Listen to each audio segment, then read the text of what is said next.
Une nouvelle banque choisit Ethereum, ETH. UBS lance son fonds tokenisé.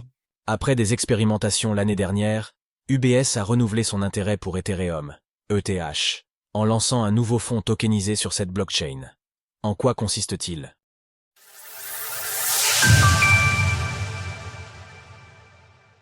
UBS dévoile son nouveau fonds construit sur Ethereum. L'année dernière, UBS a mené un projet expérimental avec l'autorité monétaire de Singapour, MAS, en lançant un fonds expérimental sur Ethereum, ETH.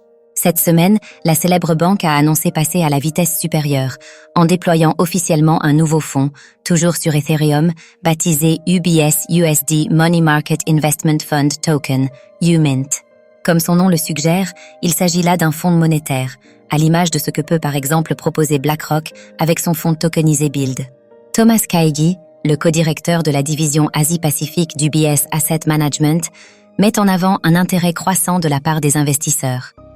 Nous avons constaté un appétit croissant des investisseurs pour les actifs financiers tokenisés dans toutes les classes d'actifs.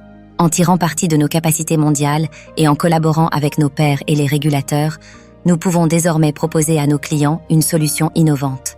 Ainsi, cette nouveauté réaffirme l'intérêt de la banque pour les technologies de la blockchain, notamment au travers de sa branche UBS Tokenize.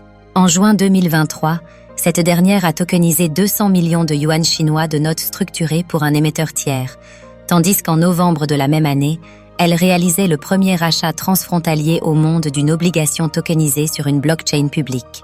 Avec près de 100 millions de dollars de capitalisation boursière, UBS dispose aujourd'hui de 5 700 milliards de dollars d'actifs sous gestion. De son côté, l'ETH a cédé 1,84% durant les dernières 24 heures et s'échange maintenant à 2 454 dollars lors de l'écriture de ces lignes.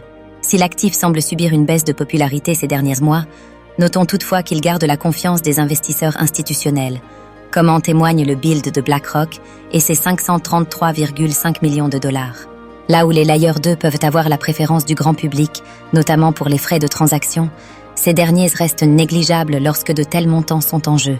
Retrouvez toutes les actualités crypto sur le site cryptost.fr.